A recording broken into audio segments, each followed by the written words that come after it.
부모님들 다 모셨는데 아이들한테 어떤 경제 교육을 하기 전에 부모님들께 먼저 동의 아닌 동의도 구하고, 그리고 또 우리 부모님들이 먼저 좀 알아야 될 것 같아요, 경제를.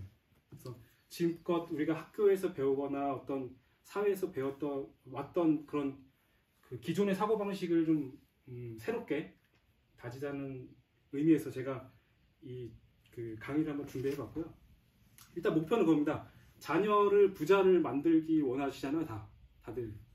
그래서 그 전에 우리 부모가 먼저 경제를 알자라고 제가 이렇게 제목을 만들었습니다. 그럼 이제 그 공부 시작 전에 제가 몇 가지 이제 질문을 좀 드릴 거예요. 네. 첫 번째 오시면 나는 예적금을 한다 하시는 분들, 네, 하시고, 그다음에 나는 가계부를 적는다. 한 분 계세요. 주식을 한다. 하세요. 어느 정도 되셨어요? 네? 하신지, 주식 하신지는? 저 2018년도부터 한지 얼마 안 됐어요. 7년 정도 되셨네요. 네. 그 아버님 저도 6년? 6년 됐어요. 네. 꽤 오래 하셨네요. 예, 예. 주로 어떤 걸 어떻게 주식을 하세요? 주식이요? 네. 주식은 저는 미국 주식 비중이 제일 크고, 예, 국내 주식도 뭐 간간히 하는. 그거 좀 사실 오늘 강의를 안 들으셔도 되는데. 아니. 네, 다음은 사채 또는 국채 투자를 뭐 해봤다 또는 뭐 한다 하시는 분 계세요? 해본 적은 지금은 안 해요. 네. 상당히 금융 지식이 있으신데. 그렇죠. 나는 최근 환율을 안다. 아세요? 관심이 많으시네요. 난 한 개도 없네. 나는 경제 방송이나 경제 유튜브를 본다. 혹시 어떤 거? SBS 기지. SBS 비지요? 네. 그거 말고 다른 거는 또? 그 시간밖에 안 되니까. 제가 개인적으로 볼 수 있는 시간. 아버님? 저는 옛날부터 슈카 되게 좋아했고요. 슈카? 네, 슈카랑 네. 소모? 소모? 네, 소모. 소수목이요? 네. 그러시면 혹시 나는 경제, 돈에 관심이 없다 하시는 분? 다 있으시니까 오셨겠죠? 네, 좋습니다. 다음은 이제 오늘 강의 순서를 제가 말씀을 드릴게요. 일단은 첫 번째는 진짜 돈이 뭔지를 좀 말씀을 드릴 거고요. 그 다음에 그 돈과 어떤 관계들, 환율로서 나오는 관계들 말씀드릴 거고, 그 다음에 이제 인플레이션, 물가 상승이라고 하죠. 그 부분, 그리고 한국인의 어떤 금융 지식 수준, 그리고 주식을 너무 무서워하시는데 그 부분도 제가 좀 짚어드릴 거고, 마지막에는 이제 경제 관련된 거에서 우리가 이제 생존을 위해서 어떤 것을 해야 되는지를 말씀을 드릴 거예요. 자, 첫 번째 순서로 이제 진짜 돈이 뭔지를 한번 보실게요. 아시죠? 네. 네, 인제 지역 화폐입니다. 이것도 돈이긴 돈이에요.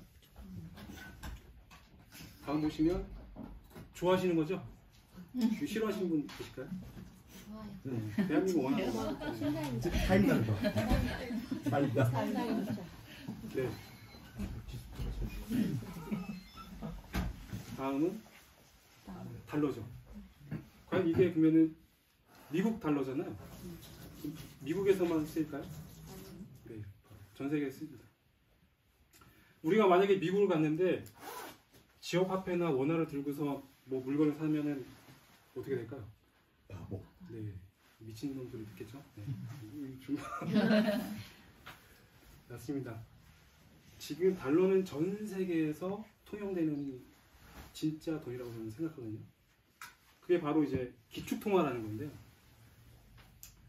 국제 간의 결제나 금융거래 기본이 되는 통화입니다.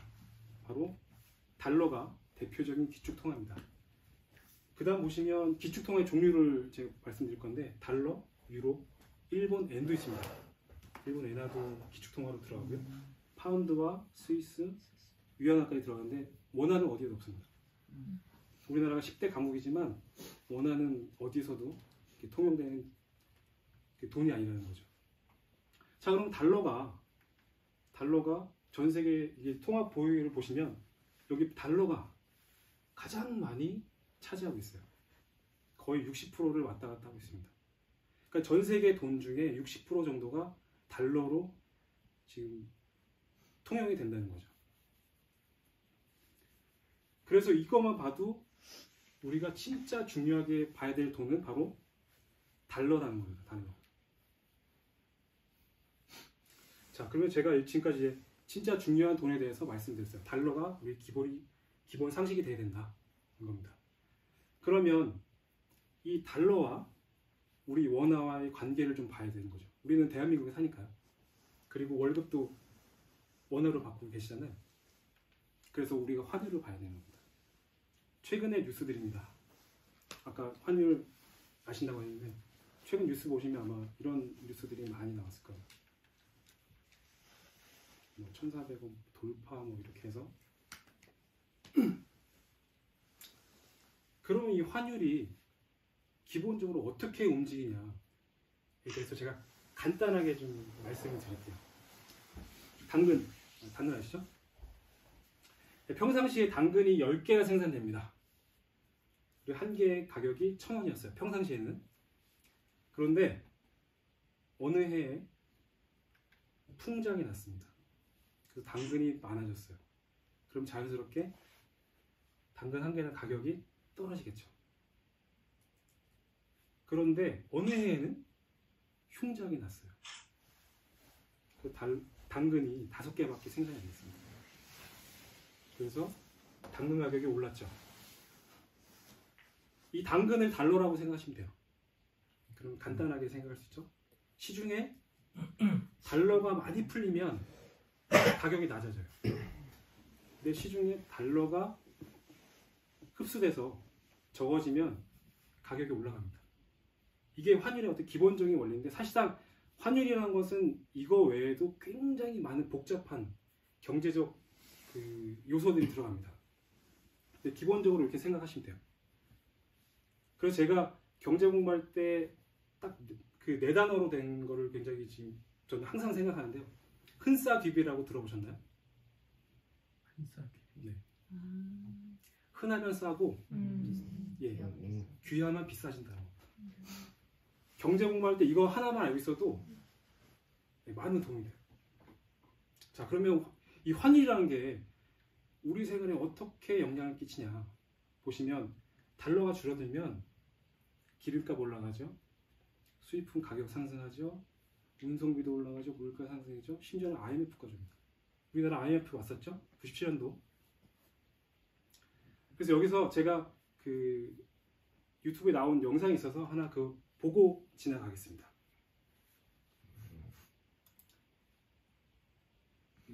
죄송해도 광고가 이게 다 봐야 넘어가더라고요. 시간의 힘으로 건너뛰기 안 되더라고요. 네. 몇 번을 시간을 되돌릴 시간.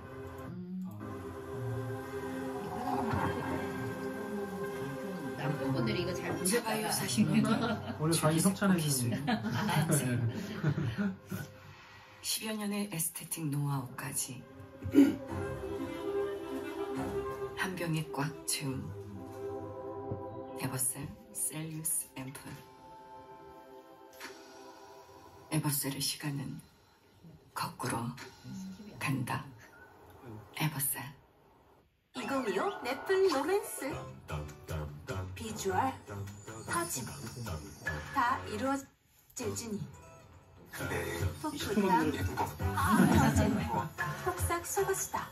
나 좋아해주나? 설렘, 터짐, 멜로무비 터지고 또 터지고 계속 터질 2025년 준비했어? 넷플의 새로운 로맨스. 넷플릭스. 원달러 환율이 1,400원대로 올라가더니 떨어질 기미가 보이질 않습니다. 10년에서 20년까지 장기 추세를 봐도 달러 가치는 계속 오름세입니다. 미국이 달러를 엄청나게 풀었는데도 왜 계속 강해지기만 하는지 먼저 김진화 기자가 분석합니다. 사과가 언제 비싸던가요? 설이나 추석처럼 수요가 늘면 비싸지고 공급이 줄어도 비싸지죠. 달러도 그렇습니다. 달러를 사려는 수요가 늘면 비싸지고 달러가 덜 풀려도 비싸지죠. 근데 요즘 달러가 부족할까요? We acted forcefully to get our markets working again. 주요 국면마다 달러는 계속 풀렸습니다. 최근 4년만 봐도 미국에 풀린 달러 6천조 원 가깝게 늘었습니다. 흔해졌으니 싸져야 할 텐데 정반대입니다. 주요 통화 대비 달러화는 계속 비싸지고 있습니다. 공급도 늘었지만 수요는 더 늘었기 때문입니다. 주가가 올라가고 충분히 안전하게 이자를 지급하고 신뢰가 있으니까 그러니까 밑달러를 사게 되는 거죠. 그러니까 경제가 좋으면 그 나라의 환율이 강세를 띌 수밖에 없는. 미국 경제가 유독 잘 나가니 너도 나도 미국 자산을 사는 겁니다. GDP로 보면 세계에서 미국의 비중은 4분의 1 정도인데 증시 규모는 거의 절반입니다. 미국은 금리도 잘 쳐줍니다. 최근 내리긴 했지만 미국 기준금리는 여전히 주요국보다 높습니다. 주가도 오르고 이율도 세니 누가 달러 환전을 안 할까요? 달러 수요 폭증의 배경입니다. 단 여기까진 다 같은 조건입니다. 한국에서 달러가 더 비싼 이유가 있습니다. 수출 경기가 회복이 되다가 최근 들어서 또 둔화되는 조짐이 나타나고 있고 전체적으로 경기가 하강을 하다 보니 우리나라 통화 가치가 떨어지고 있는 부분이 존재하고요. 여기다 정치 불안까지 엎친 데 덮쳤습니다. 1달러에 1,300원대도 쉽지 않을 거란 의견이 대세가 되고 있습니다. 이렇게 대세가 된 강한 달러, 비싼 달러 때문에 달라진 일상 의외로 많습니다. 그 구석구석을 김지숙 기자가 취재했습니다. 지금은 오전 10시고요. 제가 좋아하는 커피 한잔 하러 왔습니다. 저 따뜻한 아메리카노 한 잔 주시겠어요? 누군가는 커피 수혈, 또 누군가는 생명수라고 하죠. 저도 하루에 3잔은 기본으로 마시는데 이제 좀 줄여야 될 것 같다는 생각이 듭니다. 이곳도 지난주 아메리카노를 200원씩 올렸습니다. 원두값도 올랐지만 달러 때문이기도 합니다. 커피 같은 100% 수입사는 원재료 값이 제자리여도 달러 값이 뛰면 국내 가격도 뜁니다. 지난해부터 커피 전문점들이 앞다퉈 가격을 올린 배경입니다. 자녀 둘이 캐나다 유학 중인 학부모도 달러 때문에 한숨입니다. 달러가 오르니 캐나다 달러도 올라 같은 50만 원을 송금해도 현지에서 쓸 수 있는 돈은 앞자리가 달라졌습니다. 환전을 하면서 저희가 느끼죠. 이제 상황이 이러니까 아이들도 이제 현지에서 이제 아르바이트를 더 늘리려고 하고. 3년째 한국에서 일하는 베트남인 응무옌 씨도 비슷합니다. 베트남과 달러가 무슨 상관일까 했지만 강달러의 이면 원화 약세가 문제입니다. 한 10% 막 15% 정도 좀 더 추가적으로 또 붙여서 보내야 부모님이 같은 금액 받을 수 있으니까 이술 약속도 많이 줄이고. 달러 때문에 힘들기만 할까요? 달러 덕분에 기쁜 이들도 있습니다. 달러가 점점 비싸지니까 여윳돈을 달러로 적금이나 예금을 들어서 가만히 있어도 돈이 불어나게 하는 건데요. 저도 한번 상담을 받아보겠습니다. 1,000만 원을 지금 달러 예금으로 그러면 1년 뒤에 어느 정도 돌려받을 수 있을까요? 달러가 떨어지지 않고 좀 더 올라서 탈때 환율도 1,450원이라고 가정하게 되면은 한 39만 7,300원이 이제 이자가. 미국 금리가 높으니 달러 예금이 이율도 1%포인트 정도 높고 덤으로 환차익도 기대할 수 있습니다. 보험료를 달러로 내고 만기 때도 달러로 보험금을 받는 달러 보험도 인기입니다. 지난해 사대은행에서 9천억 원어치 넘게 팔렸습니다. 지금 많이 올랐는데 더 오를까봐 좀 관심 있게 보시는 분들이 있으세요. 달러 덕분에 투자 기회도 늘고 있습니다. 일명 미장, 미국장 투자는 기본. 트럼프 정책 중심의 그런 산업들이 잘 가는 거 보면 국내 증시를 볼 때도 전문적인 환차익까지 공부합니다. 반도체나 조선 그리고 전력 설비가 우리 수출에서 좀 더 유리한 고지를 선점할 수 있기 때문에 환율이 이렇게 된다면은 달러가 강세가 된다면 그래서 좀 더 그쪽 섹터로 많이 공부를 하는 것 같고. 달러 값이 사상 유례 없이 치솟은 것입니다. 오늘 1달러에 대한 원화 환율은 781원 70전. 1달러 700원대도 비싸다던 때가 있었는데 1,400원대가 익숙해진 요즘 강달러가 만든 격세지감입니다. KBS 뉴스 김지숙입니다. 네, 보셨어요. 달러에 관해서 뉴스 나오는데 아까 중간에 뭐 들으셨는지 모르겠지만 달러가 흔해지면 쌓여야 되는데 현재는 그게 작동이 안 되고 있죠.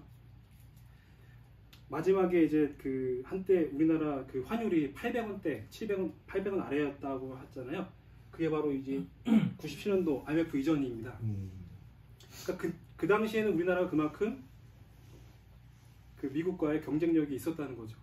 근데 IMF를 겪으면서 우리나라의 모든 산업 구조가 바뀌었습니다. 그래서 그 이후로 2016년도, 최근 2020년도까지는 1200원에서 왔다 갔다 했어요. 요걸 기준으로 해서 1200원보다 아래면 싸졌다고 해서 이제 그 달러를 사는 사람이 있었고, 1200원이 올라가면 달러를 팔아서 이제 환차익을 누리는 그런 식으로 투자했던 사람들 많았죠. 그런데 최근 환율을 보시면, 이건 최근 10년간입니다. 최근 2, 3년 전부터 달러가 오르는 게 심상치 않았고 지금은 1,400원대에 거의 안착했다고 보여지고 있어요. 그것이 이제 우리나라 경제, 산업 구조가 점점 경쟁력이 낮아지는 그런 상황을 보여주고 있습니다. 그 당시 우리나라 그 IMF 당시에 우리나라가 보유했던 달러가 23억 불이었거든요. 그거를 겪고 나서 우리나라가 지금 현재 10억 달러, 4,150억 달러를 지금 우리나라 갖고 있는데, 사실상 이것도 많은 건 아닙니다. 전문가들 말하면 한 2배 정도는 더 많아야 된다고 지금 하는데, 뭐 예전보다 많았지만 현재도 그렇게 안정적인 그 달러를 보유한 건 아니다. 지금 우리나라 경제 상황이 지금 그렇습니다.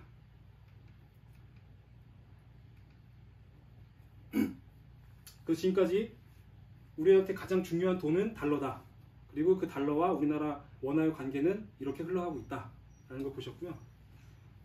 그 다음 보실 게 바로 인플레이션입니다. 여기 이제 빅맥이라고 써져 있는데 보셨죠? 아시죠? 햄버거입니다. 처음 거는 1980년대 1.2달러 하는 햄버거였고요. 다음 걸 보시면 24년도에 5.31달러입니다. 가격은 올랐지만 사이즈는 줄었어요. 네. 인플레이션은 이렇게 기억하시면 돼요. 네, 물가 상승. 다음 걸 보시면 맥도날드하고 스타벅스 10년간의 어떤 가격 차이를 보여주는 건데, 맥도날드도 그렇고 스타벅스도 거의 2배 올랐습니다. 10년 사이에. 그리고 최근 이제 강원도민일보에 올라온 건데, 우리나라 10년 새 물가가 60% 정도 올랐다고 합니다. 어마어마하게 오른 거죠. 자, 그러면 인플레이션에서 우리가 무엇을 배워야 되는가? 이건 우리나라 대표 음식 자장면을 가져왔는데요. 1970년도부터 2023년도까지 이제 물가 지표가 나온 건데, 1970년대에 짜장면 한 그릇 100원이었습니다. 근데 23년도 와서 짜장면 가격이 6,360원 됐습니다. 53년간 약 60배 상승을 했거든요. 그래서 이거 단순하게 수치화해보면 70년도에는 6,000원 가지고 60그릇을 먹을 수 있었어요. 근데 같은 돈으로 23년도 오면 한 그릇밖에 못 먹습니다. 그래서 이러한 차이를 우리가 이제 구매력이라고 하는데요. 구매력이 상당히 줄어든 거죠. 같은 돈으로. 그래서 우리가 60그릇을, 현재 60그릇을 사 먹기 위해서는 얼마가 필요할까요? 단순히 그냥 숫자만 봤을 때 얼마가 필요할까요? 37만 원. 네, 약 36만 원 정도 필요합니다. 그러면 우리가 여기 인플레이션에서 배워야 될 게 뭐냐면, 이 6,000원이라는 이 돈의 가치를 동일하게 유지하기 위해서는 60배를 상승시켜야 됩니다. 6,000원을 36만 원으로 만들 수 있는 힘이 있어야 되는 거죠.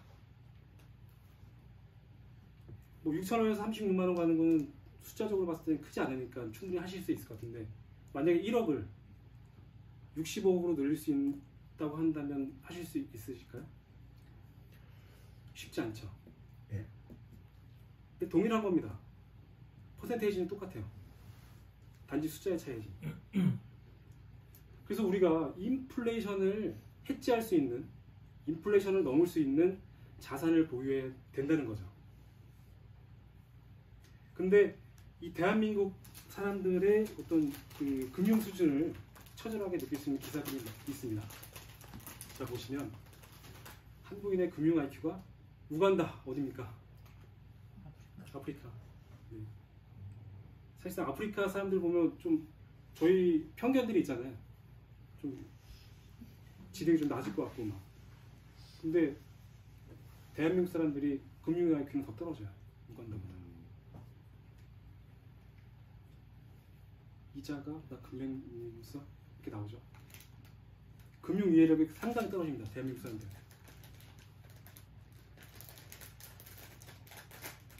우리 어른들이 그러죠. 돈 밝히면 안 된다고. 그렇게 배웠죠. 네, 저도 그렇습니다. 너는 그냥 다른 생각하지 말고 공부나 해라. 근데 그게 바로 금융 문맹을 키우는 거고 가난을 대물림시키는 겁니다. 그래서 부모님도 오셨으니까 돈에 대해서 명확한 기준을 갖고 계셔야 돼요. 아이들한테도 확실하게 돈이 있으면 있다, 없으면 없다. 저는 그렇게 지금 하고 있어요. 마트를 가더라도 아이가 뭘 사달라고 했을 때 저는 그러니까 안 돼가 아니라 이걸 사려면 어떻게 해야 될지를 고민해봐라. 아빠 지갑에는 지금 얼마가 있고 너한테는 지금 얼마가 있고 못 산다는 게 아니라 사는 방법을 아이들한테 가르쳐 줘야 될 것 같습니다. 지금 우리 아이들도 굉장히 위험합니다. SNS로 급전 빌리고 이런 돈에 대한 지식이 없습니다. 결국 이걸 봤을 때 한국인은 금융 문맹이 맞다. 그래서 우리 부모님 먼저 이런 것을 떨쳐내고 경제에 대해서 공부를 하셔야 된다는 겁니다. 다음 보시면 이거는 경제와 좀 다른 이야기지만 반드시 짚고 넘어가야 될 부분에서 한국인은 AI 문맹일까요? 자, 표를 보시면 이 보고서는 2017년도 서울대 유기훈 교수, 사회학 교수거든요. 교수가 미래사회 보고서라는 그 발표를 하면서 나온 계급도입니다. 자, 1계급을 보시면 플랫폼 등 기술을 소유한 기업인이 0.001%에 속해 있고요. 2계급은 뭐 정치인, 연예인 같은 스타일입니다. 3계급은 이거는 사람이 아닙니다. AI예요. 인공지능. 요즘 핫 이슈로 떠오르고 있죠. 그 아래 나머지 99.997%가 바로 여기 오타가 있는데요. 프레카리아트라는 난민 수준의 노동자 계급이 되는 겁니다. 이게 2090년도에 우리나라 대한민국의 현실인 겁니다. 그런데 지금 최근에 코로나19을 겪으면서 이게 더 빨라졌어요. 지금 속도가. 제가 아까도 그 입시교육을 말씀을 하셨는데 제가 말을 아끼는 이유도 바로 이런 겁니다. 지금의 우리나라 교육 시스템은 여기에 있어요. 우리가 깨어나지 않으면 이렇게 갈 수 없다는 겁니다. 되게 좀 심각함이 느껴지시나요? 네. 다음 보시면 예, 한국인은 투자 문맹일까요? 투자를 잘하는 것 같은데. 네. 이거는 그 시보르사 박경철 씨라고 혹시 들어보셨죠? 네. 2008년도 아주대에서 W를 찾아서라는 강의에서 제가 발췌한 건데요. 거기 이제 인형 인간이라는 게 나옵니다. 거기 보시면 0.1%의 창의적인 인간들, 스티브 잡스라든가 아인슈타인, 에디슨 같은 그런 사람들을 0.1 창의적인 인간으로 보고 그 아래 0.9%의 안목인간 인간, 그러니까 이 창의적인 인간들을 찾아내서 투자를 하는 사람들입니다. 나머지 99%는 그걸 사용하는 사람들입니다. 사실상 창의적인 인간은 쉽지가 않아요. 어려워요. 이거 타고나야 됩니다. 타고나고 정말 이런 사람들은 사회성도 좀 쉽지가 않아요. 그런데 우리 부모님들은 이거 만들 수 있어요. 통찰력을 가진 아이들. 제가 그 긍정적으로 보는 게 뭐냐면 우리 용대리 같은 경우는 자연 환경이 너무 좋지 않습니까? 이게 바로 그 창의적인 사람을 키울 수 있는 좋은 환경이에요. 아주 좋은 조건들을 갖고 계신 거예요. 그래서 제가 이렇게 한국인들의 어떤 금융 지식 수준과 투자에 대한 생각들, 그리고 이 인공지능을 바라보는 미래 사회들을 제가 지금 말씀드렸습니다. 지금까지 제가 진짜 돈에 대해서 말씀드렸죠. 달러. 그리고 진짜 돈과 우리나라 원화의 관계, 환율을 말씀드렸어요. 그리고 그 달러만 가지고 있어서 되겠냐? 인플레이션을 뛰어넘어야 된다 해서 인플레이션까지 말씀드렸어요. 그럼 과연 우리가 여기서 어떻게 해야 이 인플레이션을 뛰어넘을 수 있느냐에 대한 것을 말씀을 드릴 거예요. 제가 주력으로 공부하는 분야이기도 하고요. 바로 주식은 과연 위험한 것일까요? 그 미국 그 웰스 오브 커먼센스라는 저널에 나온 그 기사를 제가 발췌해봤는데, 네, 영어입니다. 그래서 친절하게 한글로 다 바꿨어요. 여기 보시면 제일 첫 번째, 주식이 이 약 97년간, 약 100년입니다. 100년간의 수익률을 봤을 때 주식이 9.94%, 그 밑에 이제 소형주도 있는데 이걸 합산해 보면 약 10% 정도 나옵니다. 그 밑에 채권이 4.5%, 현금이 3.32%, 부동산 4.4%, 그 5% 정도 됩니다. 근데 이것만 가지고는 저희가 뭐 석달할 수는 없어요. 그리고 여기에도 인플레이션 얘기가 나오죠. 우리는 반드시 이 인플레이션을 이겨내야 되는 겁니다. 다음 것을 보면 대한민국 겁니다. 대한민국의 30년간의 수익률을 비교한 거예요. 여기서 보셔도 주식이 가장 높습니다. 수익률. 그래서 제가 이제 대한민국 주식을 하라는 말씀을 드리는 건 아닙니다. 수익적으로 봤을 때 주식이 가장 높다는 걸 제가 보여드린 겁니다. 다음은 200년간의 어떤 수익을 비교를 하겠습니다. 제레미 시걸이 쓴 이제 주식계 장기 투자라는 책에 나온 내용입니다. 여기 보셔도 주식이 가장 높습니다.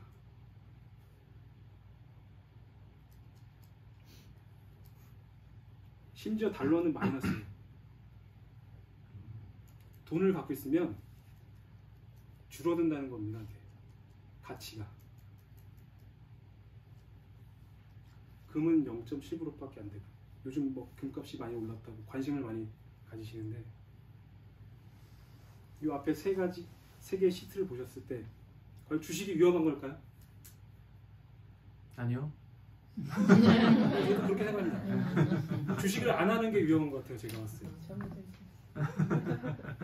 근데 주식을 이제 어떻게 하냐에 달려 있는 거죠. 그래서 우리가 지금까지 봤을 때 인플레이션을 확실하게 뛰어넘을 수 있는 자산은 바로 주식이다 라는 걸 아셔야 되는 겁니다. 다음은 제가 그 미국 직장인하고 한국 직장인 은퇴했을 때를 비교를 좀 해볼게요. 미국은 14%, 한국은 2%. 과연 뭘까요? 바로 수익률의 차이입니다. 수익률. 미국인들은 퇴직할 때 100만 잔자가 됩니다. 10억을 갖고 은퇴를 해요. 여행 다니고 자유 노후를 잘 지킵니다. 근데 대한민국 사람들은 나 퇴직하고 무슨 일을 할까? 이런 걱정을 많이 하시죠. 다음 일을 또 생각하세요. 슬픈 현실이죠. 그러면 이렇게 미국 직장인 100만 잔자의 비결이 뭘까요?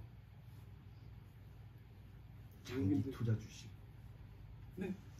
미국 사람 부자는 장기 투자, 직장 가는 동안 끝날 때까지 계속 그 주식을 사는 거예요. 잘하시네요. 네. 보시면 여기 보시면 크게 숫자가 나온 거 401K라는, 미국에는 401K라는 제도가 있어요. 우리나라는 국민연금이 있는데 미국에는 연금 제도가 없습니다. 대신 401K라는 제도가 있어요. 이 401K라는 제도가 뭐냐? 바로 월급의 일부를 떼어서 주식시장에 장기 투자하는 겁니다. 강제로요.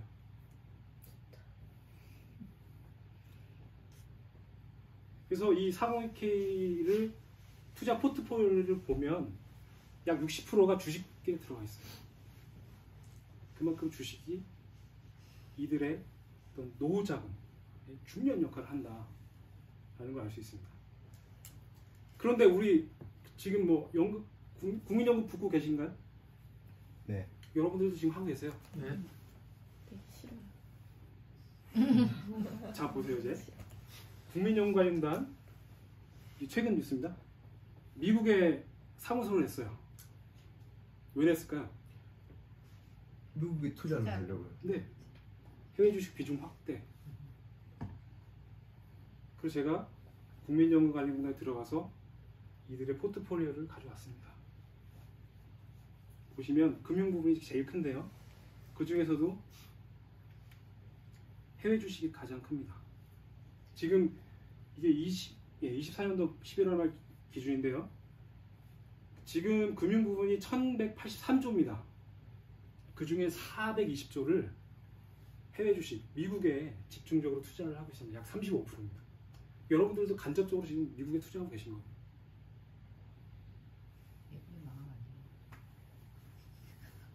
미국이 망하면 안 되죠. 국민연금 못 받겠는데. 미국이 망하면 네. 내 포트폴리오만 이런 게 아니고 수익률을 볼게요. 수익률 역시 압도적이에요. 거의 30%입니다. 국내 주식 지금 마이너스 들어갔습니다. 과거서부터 지금까지 봐도 가장 높습니다. 수익률이. 이게 바로 미국 우량 주식의 힘입니다. 그러면 미국 경제의 힘은 어디서 나오냐? 이게 23년도 기준인데요. 전 세계 글로벌 주식시장 규모가 14.5 경원이거든요. 이 중에 42.5%, 지금은 더 넘고 있습니다. 약 거의 절반을 미국이 차지하고 있습니다.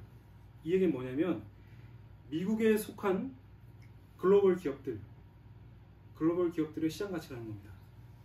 미국은 기업의 나라니까요. 그래서 미국의 이런 어떤 경제의 힘을 아셔야 된다. 대한민국은 어디도 없습니다. 2%는 보이지도 않습니다. 사실. OECD 강국이라고 하지만 사실상 객관적인 데이터를 보면 그렇지가 않아요. 제가 첨언하자면 우리나라에 나오는 뉴스들을 보시는데 그 언론에 너무 좌지우지 되시면 안 돼요. 너무 그 속된 말로 국뽕이 차 있는 것들이 너무 많아서 이런 경제를 보는 눈을 키우려면 데이터들을 직접 한번 보셔야 돼요. 그래서 이렇게 지금까지 저희가 진짜 돈이 무엇인지, 그 다음에 우리나라 원화와 달러의 관계가 무엇인지, 환율, 그 다음에 인플레이션을 이겨야 된다.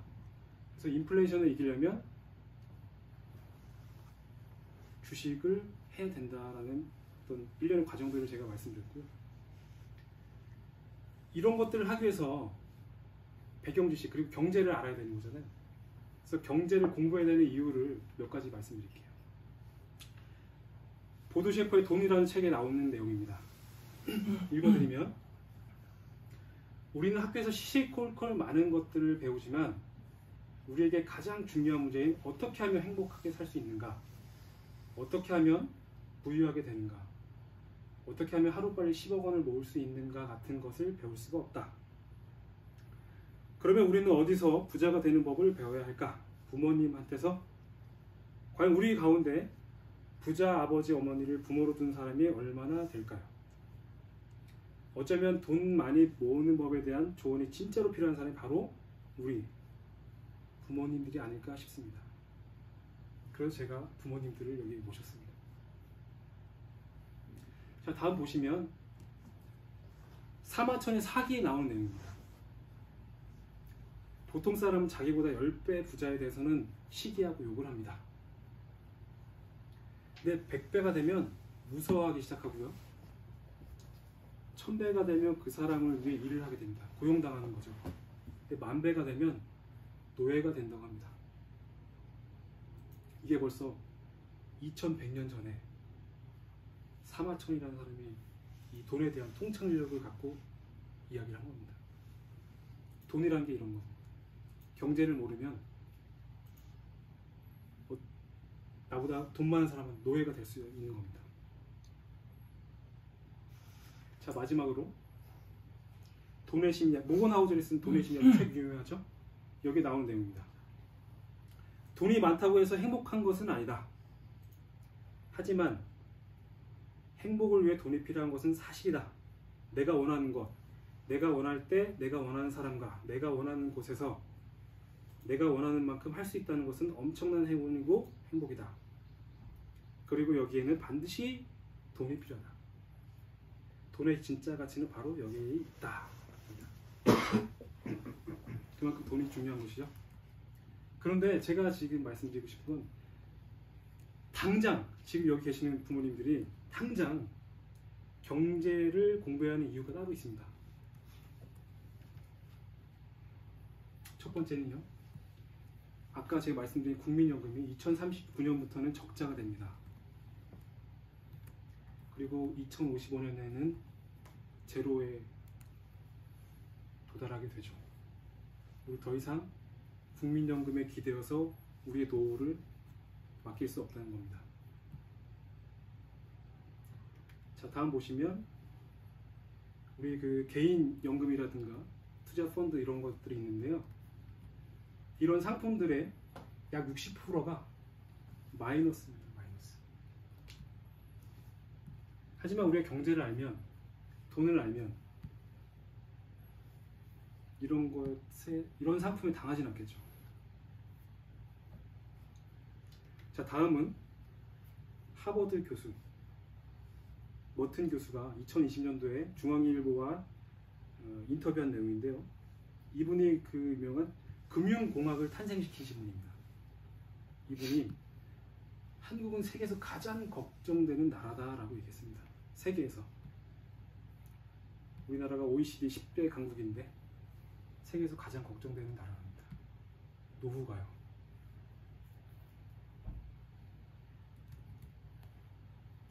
자, 다음은 우리가 은퇴하고 나서 30년을 산다고 봤을 때 부부 기준으로 11억 800만 원이 필요하다고 합니다. 근데 심지어 이거는 2020년도 기준입니다.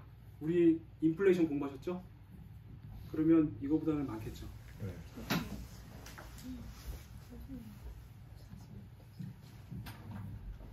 이 11억 800만 원이라는 거는 1인당으로 봤을 때 약 165만 원 정도 나와요. 근데 165만 원이 큰 돈은 아니죠. 아주 기본적인 겁니다. 더 놀라운 것은 65세 이후에 1인당 평균 의료비가 8,100만 원입니다. 부부로 쳤을 때는 1억 6천 정도 되겠죠. 이걸 여기다 합산해서 우리가 인플레이션까지 감안한다면 여기 계신 분들이 약 20년, 25년, 30년을 후를 생각했을 때 이 돈은 실질적 가치가 25억에서 30억 됩니다. 그렇게 만드실 수 있으실까요? 우리가 은퇴할 때 25억에서 30억 정도 가지고 있어야 기본적인 생활을 하게 되는 거죠. 그 돈에 대해서 한 가지 제가 더 말씀드리겠습니다. 서울 서초구 주민이 하천군 주민보다 평균 15년 더 오래 산다고 합니다. 2016년도 조사에 나온 거고요. 왜 그럴까요? 관리해서? 네, 맞습니다. 관리. 돈이 있으니까 좋은 병원 가고 좋은 음식 먹고 좋은 병원에서 관리받고 돈 공부하셔야 되는 겁니다. 자, 마지막으로 7위의 법칙이라는 게 있습니다. 들어보셨나요 혹시? 7위의 법칙? 이게 뭐냐면 72를 연 이율로 나눴을 때 2배가 되는 시간을 계략적으로 만든 겁니다. 예를 들어서 우리가 3%의 이익을 가져왔을 때 24년 뒤에는 내 자산이 두 배가 되는데 24년이 걸린다는 겁니다. 그런데 만약에 내가 10%의 수익률을 가지고 있다. 그러면 7.2년 만에 제 자산을 2배로 불릴 수 있는 겁니다. 제가 이걸 가져오는 이유가 시간은 복리의 법칙이 작용하기 때문에, 더군다나 주식은 복리의 법칙에 의해서 자산이 분할하기 때문에 지금 당장 경제 공부를 해야 된다고 제가 말씀드립니다. 당장 하셔야겠죠? 경제 공부? 네. 사실 제 강의는 오늘 여기까지고요. 네. 제가 이제 질문을 좀 드릴 거예요. 과연 나는, 내 자녀는, 그리고 나의 가족은 어떻게 부의 미래를 준비할 것인가? 사실상 강의라고 하지만 저는 질문을 드리는 겁니다.